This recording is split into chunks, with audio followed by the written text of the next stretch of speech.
বিধানসভার সামনে বেনজির ঘটনা। মূল্যবৃদ্ধির প্রতিবাদে বিজেপি বিধায়করা যে সময় বিক্ষোভ দেখাচ্ছিলেন, প্রতীকী আলু বিক্রি করে মূল্যবৃদ্ধির প্রতিবাদ যখন তারা করছিলেন, ঠিক সেই সময় শাসক দলের বিধায়কের গাড়ি আচমকা ঢুকে পড়লো। দেখছেন সেই মুহূর্তের ছবি। এই গাড়ি ঢুকে টেবিলে ধাক্কা মারে, কিন্তু বিজেপি বিধায়কদের তরফে বলা হচ্ছে যে বিজেপি বিধায়ক শিখা চট্টোপাধ্যায়কে ধাক্কা মেরেছে এই গাড়ি। এই যখন বিক্ষোভ দেখাচ্ছেন বিজেপি বিধায়করা বিধানসভা চত্বরের বিধানসভার সামনে, ঠিক সেই সময় শাসক দলের বিধায়ক বিশ্বনাথ দাস তার গাড়ি আচমকা ঢুকে পড়ে এবং তা নিয়ে রীতিমতন চাঞ্চল্য তৈরি হয়। সেই সময় সেই মুহূর্তে ছবি দেখছেন।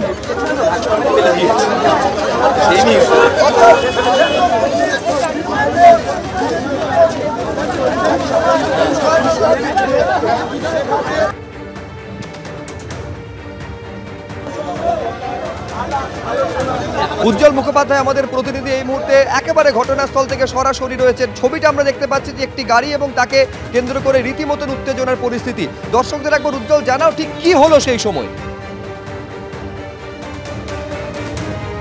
দেখো, সেটা হচ্ছে বিধানসভার ভেতরে দ্রব্যমূল্য বৃদ্ধি নিয়ে বিজেপি আজকে একটি মুলতবি প্রস্তাব এনেছিলেন এবং তাই নিয়ে আলোচনা হয় এবং তারপর বিজেপি স্লোগান দিতে দিতে ওয়াকআউট করে বেরিয়ে এসে আমি দেখাচ্ছি, ঠিক আমি যেখানে দাঁড়িয়ে রয়েছি এই জায়গাটায় দাঁড়িয়ে বিজেপির বিধায়করা তারা কিন্তু বিক্ষোভ দেখাচ্ছিলেন এবং বিজেপির বিরোধী দলনেতা সেখানে উপস্থিত ছিলেন, শঙ্কর ঘোষ উপস্থিত ছিলেন এবং বিজেপির প্রায় জনা 50 বিধায়ক তারা এখানে দাঁড়িয়ে ঠিক এই মুখটায় দাঁড়িয়ে তারা বিক্ষোভ দেখাচ্ছিলেন। ঠিক সেই সময় দেখা যায় যে একটি গাড়ি, জয়নগরের বিধায়ক বিশ্বনাথ দাসের গাড়ি, সেটা হুড়মুড় করে ঢুকে পড়ে। প্রচুর পুলিশ সামনে দাঁড়িয়েছিল, প্রচুর সিকিউরিটি সামনে দাঁড়িয়েছিল, কিন্তু কি করে গাড়ি একেবারে বিজেপি বিধায়কদের সামনে পর্যন্ত পৌঁছে গেল সেই প্রশ্ন কিন্তু তাকে করা হয়েছিল, যদিও তিনি বলেছেন তিনি দেখতে পাননি। কিন্তু তারপর বিজেপির বর্ষিয়ান বিধায়িকা শিখা চট্টোপাধ্যায় তিনি অভিযোগ করেছেন যে তার গায়ে লেগেছে গাড়ির ধাক্কা। একটা ছোট রতন টেবিল নিয়ে বসে সেখানে আলু বিক্রি করছিলেন, প্রতীকী প্রতিবাদ জানাচ্ছিলেন বিজেপির বিধায়করা, সেই টেবিল পর্যন্ত ভেঙে যায় গাড়ির ধাক্কায়।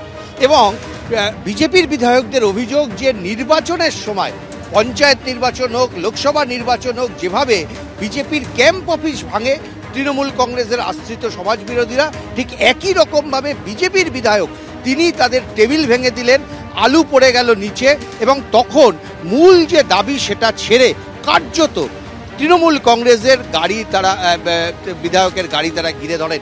যে ঘটনাটা ঘটলো, আপনি সামনে ছিলেন, কি বলবেন? অবাঞ্ছিত, অধ্যত্ত ক্ষমতার নির্লজ্জ প্রদর্শন, সংখ্যা দিয়ে মতকে পিষ্ট করবার একটা ইচ্ছা। ঘটনা আজকে নয়, এ নিয়ে দ্বিতীয়বার ঘটলো এই সেশনের মধ্যে। এর আগের দিনও আমি এক সাংবাদিক বন্ধুর পায়ের উপর দিয়ে গাড়ি চালিয়ে দেওয়া হয়েছিল। আমি দেখেছিলাম ক্ষমতার কি নির্লজ্জ প্রদর্শন। এখানে পুলিশ, এখানে ভেতরে কারা ছিল আমি জানি না, শুনলাম বিধায়ক ছিল, তারা একবার নেমে সেই সাংবাদিক বন্ধুকেও দেখতে আসেননি যে পাটা তার কিভাবে ভেঙে গেল বা কিভাবে চোট খেল। আজকেও আমি অন্তত এইটুকু আশা করেছিলাম, যেখানে বিক্ষোভ চলছে দেখতে পাননি এটা বললে চলবে? এখানে আমরা 50 জন এই গেটের মাঝখানে দাঁড়িয়ে আমাদের বিক্ষোভ হচ্ছে, আর তার মাঝখানে গাড়ি চালিয়ে দিলেন। কোনো ধৈর্য বলে কোনো বিষয়বস্তু নেই। আসলে এই বিধায়কের গাড়ি আসলে প্রতীকী। এটা হচ্ছে তৃণমূল কংগ্রেস তার ক্ষমতা এবং ক্ষমতা প্রদর্শনের চিত্র। যেভাবে তারা বিরোধীদেরকে গুড়িয়ে দিতে চায়, সেই গুড়িয়ে দেওয়ার চেষ্টা তারা করেছে। বড় ঘটনা ঘটতে পারতো। আমরা দেখেছি যে এখানে যখন গাড়িটা হুড়মুড় করে ঢুকে পড়ে সেই সময় সামনে কিন্তু প্রচুর পুলিশ ছিলেন, গেটের সামনে আইবি থেকে শুরু করে প্রচুর পুলিশ সেখানে মোতায়েন ছিলেন এবং আপনারা বিধায়করা তাদের এই বিধানসভার ভেতরে একদম হাই সিকিউরিটি জোনে আপনারা থাকেন, সেখানে এরকম একটা গাড়ি ঢুকে পড়া এবং আপনাদের একজন বর্ষিয়ান বিধায়ককে ধাক্কা দেওয়া, এই ঘটনাটাকে মানে মামুলি এটা কি মানে কিভাবে? দেখুন, এখানে আরও একটা জিনিস আপনার কথা বা পুরো ঘটনার মধ্যে ফুটে ওঠে, high security zone for those যারা রুলিং পার্টিতে আছে, বিরোধী দলের বিধায়কদের নয়। তাদেরকে পিষে মারা যায়, তাদেরকে গালিগালাজ করা যায়, তাদেরকে ধাক্কা মারা যায়, কিন্তু সেই ক্ষেত্রে পুলিশ কোনো ভূমিকা পালন করবে না, সেটা কিন্তু পুলিশ এখানে ঠাড়ে ঠাড়ে বুঝিয়ে দিয়েছে। এতজন পুলিশ দাঁড়িয়ে আছে, তারা কিন্তু কেউ সেই সময় সেই গাড়িকে থামানোর চেষ্টা পর্যন্ত করেননি। আসলে তৃণমূলের দাস হিসাবে কাজ করতে করতে পুলিশ যে তার মানবিকতাও ভুলেছে আজকের ঘটনা সেটাই প্রমাণ করে। শঙ্কর ঘোষের অভিযোগ, এবং এর আগে ঠিক আমরা দেখেছি এখানে দাঁড়িয়ে যখন বিজেপির বিক্ষোভ চলছে তখন একই রকমভাবে একটা গাড়ি একজন সাংবাদিকের পায়ে উঠে যায় এবং তিনি রীতিমতন জখম হন। ফলে প্রশ্ন উঠছে, বিধানসভার গেটের সামনে দাঁড়িয়ে যখন বিক্ষোভ হয় এবং প্রচুর পরিমাণে পুলিশ সেখানে মোতায়েন থাকে, তখন কেন সেই গাড়িগুলোকে নিয়ন্ত্রণ করা হয় না?